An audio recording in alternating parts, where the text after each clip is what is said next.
Good day everyone, my name is Adrian Memita and I'm presenting my reflection about our presidents throughout the year.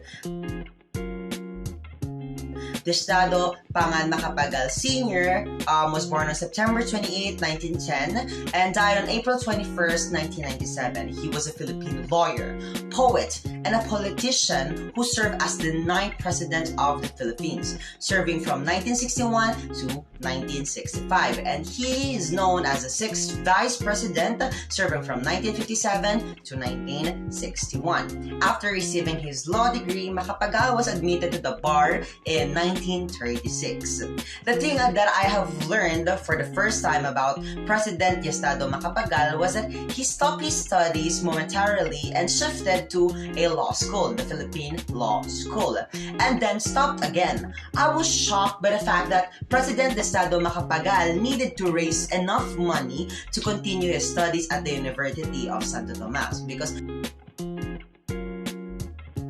although life was so tough for him, he still pursued all his dreams. He is a brilliant student, a resilient human being, and President Diosdado Macapagal's video that was made by her granddaughter Maria Purita Papagal Salgado Gianni was also a very touching film. We saw how President Diosdado Macapagal cares deeply for his family.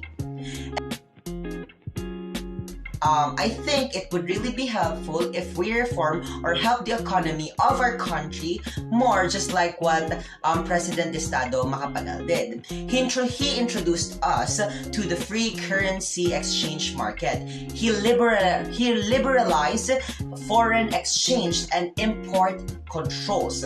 This contribution, I would say, is a really big step for the Philippine economy, which is why I propose that we do something remotely close to this, or find a better way, or find a way to better the economy of the Philippines.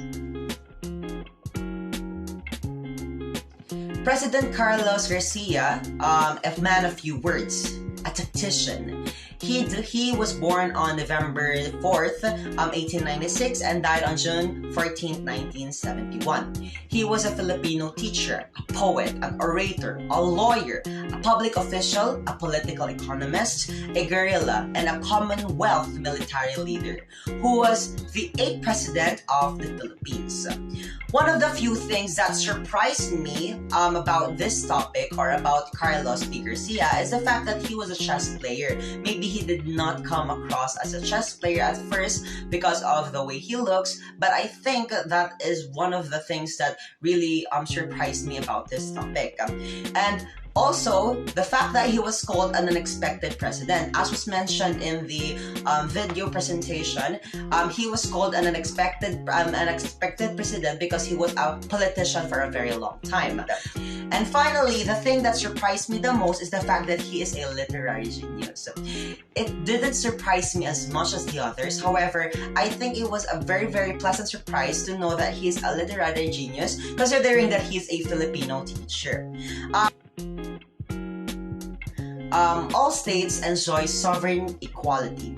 This topic, I think, is one of the best things, or one of the best policies that a president can do. They have equal rights and duties and are equal members of the international community. Notwithstanding difference of an economic, social, and political or other nature, this part of the presentation really hits hard. As the speaker mentioned, it reflects the happenings in Ukraine and in Russia. In the case of the Philippines, Garcia was trying to fight for the independence of the Filipinos, and that's why I think this topic is the topic that really touched me the most. This answer leads me to the next question, which is, if given a chance to turn back time, which among their policies and contributions can be helpful in our present problems? I think sovereign equality and mutuality of interest would really help us solve most of our problems, and I think it is the most peaceful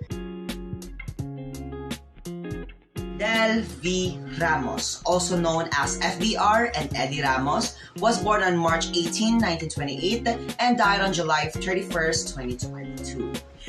He was a Filipino general, a politician who served as the 12th president of the Philippines from 1992 to 1998. He was the only career military officer who reached the rank of 5-star General Admiral de Jure. I thought that Fidel V. Ramos at first was going to be a very strict person. Actually, he is. However, he was also fun. He was very playful and he was very simple, a natural leader.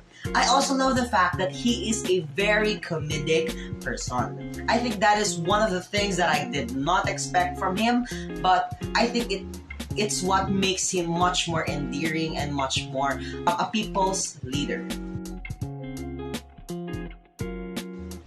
I love the fact that you can sense a sort of familiarity with President Fidel V. Ramos. The interview with Jessica Soho just shows the humility and simplicity of the life President Fidel V. Ramos wants. Under his leadership, the Philippines experienced a period of political stability and rapid economic growth and expansion. Considering these factors, I personally think the contribution that might help us in this day and age is the Public Act of 7648, Electric Power Crisis Act, which states that it allows the President of the Philippines to enter into negotiated contracts to the construction, repair, rehabilitation, improvement, or maintenance of power plants, projects, and other facilities. I personally think this could help us in a lot of ways, not just in improving the power plants, not just improving the power plants, but also improving the projects and other facilities that can be seen in this day and age. Thank you so much for watching and goodbye.